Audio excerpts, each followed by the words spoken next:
Hi, I was just going to go through and show you the new camera enclosures. Cameras in the top of the boxes, if I get up here a little closer.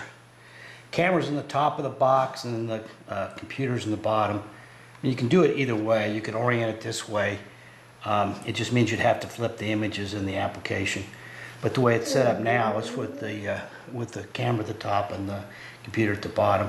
There's LEDs, we'll go over that a little bit later. 2 for the camera and then 2 for the computer itself. The color coding is red for right lane and green for the left lane. The right camera has 3 antennas, where the left only has 2 antennas in here. The extra antenna on the red camera is really just used when you boot for the startup sequence to get some information from the camera hardware, and it's also used when it's time to update the your licensed firmware. So you won't have to do that for 2 years. So you could probably just leave the this antenna off except when it comes time to update the firmware. All the necessary ports are exposed on the outside. Your Ethernet cable plugs in here. 4 USB jacks, they're all equivalent. And the actual power connection from this computer to the camera is via a USB connection. So you have a loopback cable, you just plug that into a USB port, any one of them, and put the loopback cable in here. And just make sure you get it seated all the way. If you put it in a little bit crooked, it can bottom out on the housing, so just make sure it doesn't do that. I want to show you a couple things about the lenses. First, make sure you don't throw them away. I just drilled some holes in a piece of foam here and put them in there to protect them for shipping. And also the balls that go on the back of them are in this little. So you just screw the ball on the back here, like so. And there's a screwdriver hole. You can put a screwdriver in here if you were to happen to loosen it by mistake. You can make sure it didn't turn by putting your Phillips screwdriver in that hole. The lens, if you look at the lens, it's really 2 halves.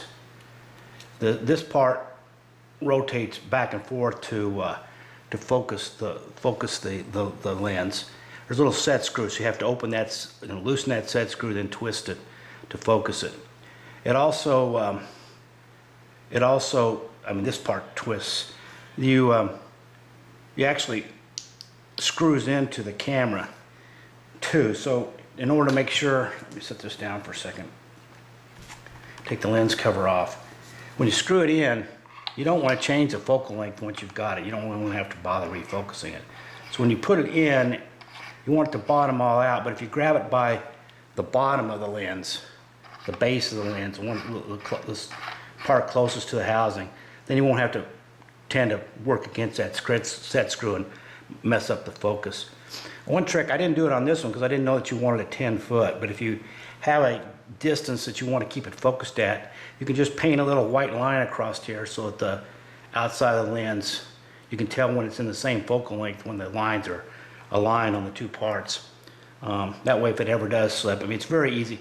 People, if you have somebody else tearing down for you, quote, helping, unquote, they may just twist this outside edge and cause the focal length to switch, so that's just a trick.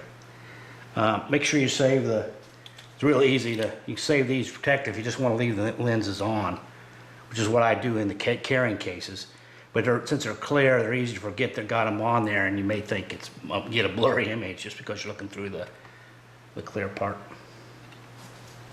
Anyway, whenever you have this lens out, minimize the amount of time that you expose the image sensor, because dust gets in there. It's in there for good.